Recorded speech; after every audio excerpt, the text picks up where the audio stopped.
bularni o'nlik, yuzlik va mingliklarga ko'paytirish. Bu qanday bo'ladi? Qaraymiz. Demak, birinchi 2,5 bo'lib yozib olamiz va mana bu 50 ni maydalab olamiz. Nima deb maydasak bo'ladi? 10 ko'paygan 5 desak bo'ladi. Demak, 10 ga ko'paytirishda virgul bitta sizlarida. Demak, 2,5 shu yerda bo'lsa bitta sudislar bilan o'tib qoladi.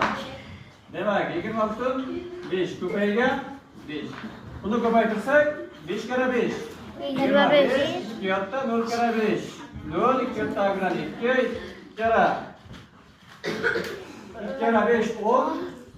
Demak, virgul joy qolaveradi. 1,5 ekan. Keyingi misolga o'tamiz. Birinchi kat 10 kasini o'zi yozib olamiz. Ikkinchisi esa ikkinchisini yuzlikka keltiramiz. 100 ko'paygan 4.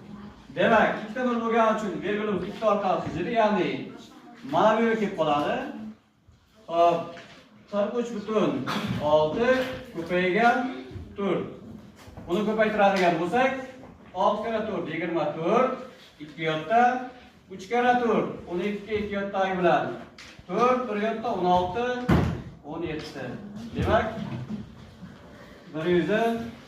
174,4 ekan javobimiz. Keyingisiga o'tadigan bo'lsak, birinchi 10 kasrimiz o'zini yoziladi.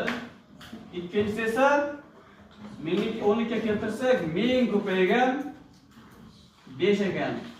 Buni esa 3 ta nol bo'lgani uchun 3 ta orqali chizsa mana bu yerga kelib qoladi bu. Demak, berilgan sonning o'zi ekan ko'paygan 5 barobar 5 kara 5 25. 2 tilda 0 kara 5 0, 2 tilda bilan 2, 0 kara 5 0, 2 kara 5 10. Demak, 10.025 ekan javobimiz. Keyingisiga o'tamiz. Hop, 31,4 birinchi kasrni o'zi yoziladi. Bunga kasrni, ikkinchisi esa 100 ko'paygan 6 qilib yozamiz. Buni yozadigan bo'lsak, birinchi kasrimiz ikkita orqali chizdi. Bu yerda xona birligi yetmagani uchun bitta 0 qo'shib olamiz. Demak, qo'shib olsak va 6 dan ko'paytirsak 0 kara 6 0, 4 kara 6 24, 2 yoqda 1 kara 6 6, 2 yoqda 8, 3 kara 6 18. Demak, javobimiz 18.840 ekan javobimiz.